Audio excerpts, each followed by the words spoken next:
For nearly 2 decades, enterprise data followed one rigid rule: put everything in one place. You built a single, massive data warehouse or lake and assigned total control of that environment to one central data engineering team. As long as a company stayed small, this central hub worked. But as organizations scaled, accumulating more departments and exponentially more data, this central team was forced to absorb every single schema change and integration request.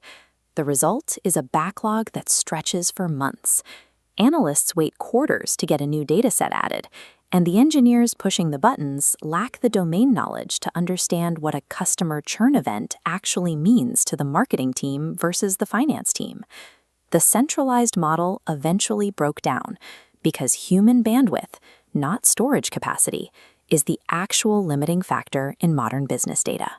This exact friction point gave rise to the two most debated architectural solutions in modern data engineering: data mesh and data fabric. Industry marketing heavily pitches these as a brutal either-or choice. Tech leaders are repeatedly told they have to pick a side, creating massive analysis paralysis. This comparison matrix shows why a false rivalry is costly.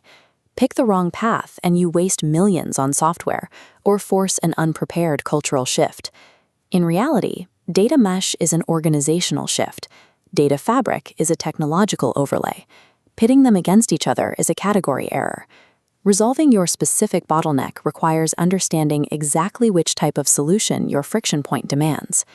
This org chart illustrates the core of data mesh. It strips data ownership from the center, distributing it to the distinct business domains that generate the data.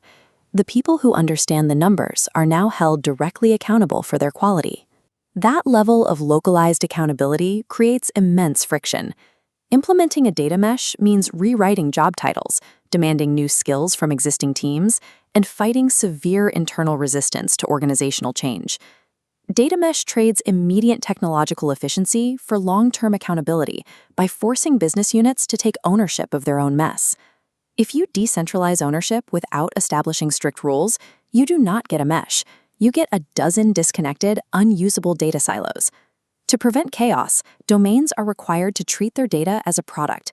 They must maintain strict service level agreements, publish defined schemas, and guarantee documentation for anyone else in the company trying to use it. Since you can't expect every department to hire deep engineering expertise, the company must provide a centralized, self-serve data platform. The central team builds pipeline templates and cataloging tools so domains can publish their data without needing to manage the underlying infrastructure. Building this self-serve platform requires heavy upfront infrastructure investment before any actual business value or optimized reporting is realized. Data mesh is viable only if business units are willing to adopt a rigorous software engineering mindset toward their daily data. Data fabric takes the opposite approach. It is a technological overlay that weaves existing systems together, completely ignoring your organizational chart. This diagram shows the problem data fabric solves: legacy data scattered across dozens of disjointed, siloed systems.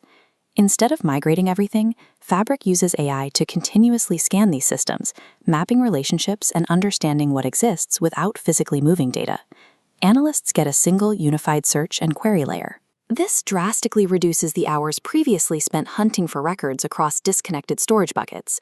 But this is highly complex, expensive middleware. If your underlying data lacks a clear owner, is poorly documented, and wildly inconsistent, Fabric simply builds a faster bridge to bad data.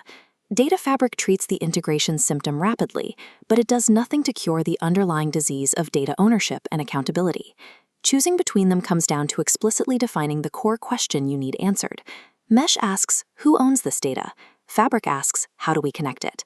This flowchart maps the right architecture. Start with your primary bottleneck. If central teams are overwhelmed but departments have data maturity, commit to a data mesh. If data is trapped in legacy systems and org changes are impossible, invest in data fabric. Success isn't about picking a universally superior framework. It's about matching the solution directly to your company's deepest point of friction. In practice, mature organizations rarely treat these as opposites. They use them as layers in the same stack. This architecture shows the combination in practice. A company uses data mesh at the top level to decentralize ownership and hold domains accountable, while simultaneously deploying Data Fabric's AI technology as the self-serve platform the mesh requires.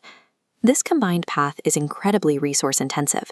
It requires a company to conquer severe cultural resistance and complex technological infrastructure at the exact same time. Data Mesh fixes the people. Data Fabric fixes the pipes. Achieving enterprise scale requires conquering both.